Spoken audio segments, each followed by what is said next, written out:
જય સ્વામિનારાયણ। તારીખ 10/1/2026 પોષ વદ આઠમ શનિવાર। ભગવાન શ્રી હરિએ વિક્રમ સંવત 1866ના પોષ માસમાં ડભાણ ગામે બહુ મોટો ભવ્ય યજ્ઞ કર્યો, જેમાં હજારો લોકો અને અસંખ્ય બ્રાહ્મણો આવ્યા હતા। એ વખતે વ્યવહાર કુશળ ત્યાગી ગૃહી હરિભક્તોને બોલાવી સૌ માટે શ્રીજી મહારાજે બધી વ્યવસ્થા કરી હતી। આ વખતે મેમકાના મૂળજી શેઠ સેવામાં આગેવાન હતા। યજ્ઞ માટે યોગ્ય ભાવે સારો માલ ચોતરફથી ખરીદીને ભેળો કરવો, તેનો બરાબર હિસાબ રાખવો અને બ્રાહ્મણોના જૂથ પ્રમાણે ચોકાવાર દરેકને યોગ્ય સીધા સામગ્રી આપવી તથા પૈસાની આવક જાવકનો હિસાબ લખવો વગેરે કામ મૂળજી શેઠ ભારે ધીરજપૂર્વક મહત્વથી કરતા।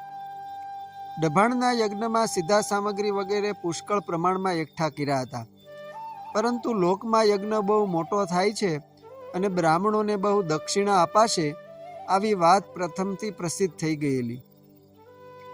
એથી અણધારા અસંખ્ય લોકો આવતા હતા। એમાં એક દિવસ અચાનક ઘી ખૂટ્યું, એટલે તત્કાળ ઘી મંગાવ્યું। સૌ સંતો હરિભક્તો અને મુમુક્ષુઓ સૂર્યોદય પહેલા સ્નાન તથા પૂજાપાઠથી પરવારી મહારાજની અમૃતવાણી સાંભળવા માટે સભામાં બેસી જતા। મહાપ્રભુ શ્રીહરિ સભાસ્થાનમાં ઊંચા મંચ ઉપર વિરાજી હંમેશા સૌને પરાવાણીના જ્ઞાનામૃતનું રસપાન કરાવતા। કોઠારમાં ઘી ખૂટ્યું છે અને મંગાવ્યું છે તે હજુ આવ્યું નથી। આ વાતની જાણ થતાં કેટલાક ઈર્ષાખોળ અને અદેખા હતા તે સવારમાં જલ્દી સીધું લેવા માટે ઉતાવળ કરવા માંડ્યા। એટલું જ નહીં પણ કેટલાક ભોળા દ્વેષીને જેમ તેમ ભરમાવીને સમજાવ્યા કે આજ આપણે કોલાહલ કરી આ સ્વામિનારાયણનું ખોટું દેખાડીને લાજ લેવી।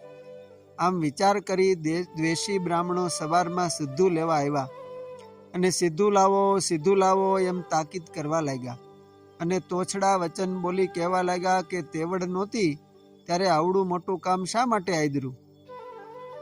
મૂળજી શેઠ વગેરે સૌએ ખૂબ ધીરજથી બધું સાંભળી શાંતિથી કહ્યું કે બ્રહ્મદેવો ધીરજ રાખો, ઉતાવળા ન થાઓ, થોડી જ વારમાં આપને સીધા આપી દઈશું।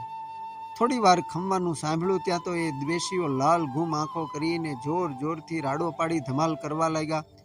આ જોઈ ચતુર શેઠ મૂળજીએ વિચાર કર્યો કે આજ આ દ્વેષીઓએ જાણી જોઈને અવળાઈ આદરી છે અને તેઓ ઘડીવારમાં લાજ લેશે એમ ધારી ઉતાવળે પગલે શ્રીજી મહારાજ જ્યાં સભામાં મંચ ઉપર વિરાજમાન હતા ત્યાં ગયા અને કહ્યું કે મહારાજ, ખાનગી વાત કરવી છે। ત્યારે મહારાજે કહ્યું જે કહેવું હોય તે અહીં કહો। ત્યારે મૂળજી શેઠે કહ્યું કે સભામાં વાત કહેવાય એવી નથી, માટે એક બાજુ પધારો। ત્યારે શ્રીજી મહારાજ સભામાંથી ઉઠીને એક કોરે પધાર્યા। ત્યારે મૂળજી શેઠે બધી વાત કરીને કહ્યું કે મહારાજ, હવે બ્રાહ્મણો બહુ આકળા થઈ ગયા છે ને થોડી વારમાં કોલાહલ કરીને લાજ લેશે।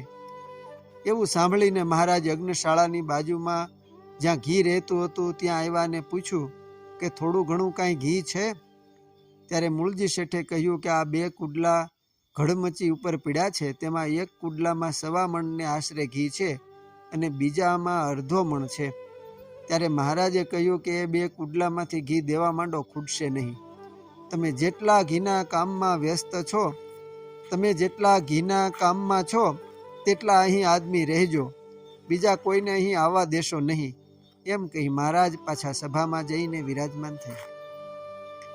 પછી તો 5 મણિયા 2 મોટા કુંડલા લાવીને ઘડમચી પાસે રાખી ઘીના કુડલામાંથી તેમાં ઘી રેડ્યું, એટલે તે 2 કુડલા ઘીથી આખા ભરાઈ ગયા। પછી બ્રાહ્મણોને સીધું આપવા માંડ્યા। તે હજારો બ્રાહ્મણોને આપ્યું છતાં ઘી ખૂટ્યું નહીં। બ્રાહ્મણો પરસ્પર વાતો કરવા લાગ્યા કે ઘી ન હતું ને આ ઘડીકમાં ક્યાંથી કાઢ્યું। ત્યારે કેટલાક કહેવા લાગ્યા કે ભાઈ, સ્વામિનારાયણનું કામ તો બેવડે દોરે હોય, ઘી હંગરી રાખ્યું હશે તે કાઢ્યું એને કોઈ ન પહોંચે। ત્યારે વળી કોઈ કહે કે તળાવનું પાણી લાવીને તેનું ઘી કરે છે તે ક્યાંથી ખૂટે। આમ ઐશ્વર્ય બતાવીને પરચો પૂરીને શ્રીહરિએ સૌને ભારે આશ્ચર્ય બતાવ્યું। તેથી બ્રાહ્મણોની ઈર્ષા અવિદ્યા કાંઈ ચાલી નહીં ને યજ્ઞ ભારે ધામધૂમથી નિર્વિઘ્નપણે સમાપ્ત થયો। એ વખતે ડભાણના યજ્ઞમાં દેશો દેશથી દર્શને આવેલા સત્સંગી હરિભક્તોનો મોટો સમૂહ મહારાજના દર્શન માટે એકત્રિત થયો હતો। સૌ સત્સંગીઓ ખૂબ ભાવથી દર્શન કરીને પ્રેમથી ભેટ ધરતા હતા. મહારાજ પાસે ભેટના જે રૂપિયા આવ્યા હતા તેમાંથી 16,000 રૂપિયા ગણીને મૂળજી શેઠે પટારામાં મૂકી રાખ્યા હતા. જ્યારે યજ્ઞ પૂરો થયો અને બ્રાહ્મણો ચાલવા તૈયાર થયા ત્યારે મહારાજે મૂળજી શેઠને કહ્યું કે રૂપિયા લાવો, બ્રાહ્મણોને દક્ષિણા આપવી છે. ત્યારે શેઠે કહ્યું કે એ રૂપિયા તો યજ્ઞ માટે જે સાધન સામગ્રી લાવ્યા છીએ તેના નામાના દેવા છે. ત્યારે મહારાજે કહ્યું કે નામાના પૈસા તો પછીથી અપાશે, અત્યારે બ્રાહ્મણો જવા માટે તૈયાર થયા છે, માટે રૂપિયા લાવો, દક્ષિણા આપ્યા વિના નહીં ચાલે. પછી મૂળજી શેઠે રૂપિયા લાવીને મહારાજને આપવા માંડ્યા અને મહારાજ બ્રાહ્મણોને દક્ષિણા આપવા લાગ્યા. તે દક્ષિણા આપતા 16,000 માંથી ફક્ત 200 ને આશરે રૂપિયા પટારામાં રહ્યા. પછી મૂળજી શેઠે મહારાજને પૂછ્યું કે તમે આ બધા રૂપિયા આપી દીધા, હવે ખરીદીના નામામાં શું આપશું? ત્યારે મહારાજે કહ્યું કે કેટલા રૂપિયા છે? શેઠે કહ્યું કે 200 આશરે હશે. મહારાજ બોલ્યા કે રૂપિયા તમે ગણ્યા છે? નથી ગણ્યા. ત્યારે શ્રીહરિ કહે ગણો તો ખરા. મૂળજી શેઠે પટારાના તાળા ઉઘાડીને જોયું ત્યાં તો રૂપિયા ઘણાય દેખાયા ને સૌ રૂપિયા ગણવા માંડ્યા. તે 16,000 પૂરા થયા. મૂળજી શેઠ મહારાજ પાસે આવીને કહે કે પ્રથમ ગણીને જેટલા રૂપિયા મેં પટારામાં મૂક્યા હતા તેટલા ને તેટલા જ છે. મહારાજ મંદ હસતા કહે કે મૂળજી શેઠ, આપણે મોટો યજ્ઞ કર્યો, તેનું બહુ પુણ્ય થયું, તે આપણે રૂપિયા ક્યારેય ખૂટે નહીં. આ રીતે મહારાજે મૂળજી શેઠને તે સમયે પોતાનો અલૌકિક પ્રતાપ દેખાડ્યો. આ પ્રમાણે અનેક વાર ઉત્સવના પ્રસંગોમાં ઘરકામ છોડીને મૂળજી શેઠે કુશળતાપૂર્વક ઘણી સેવા કરી.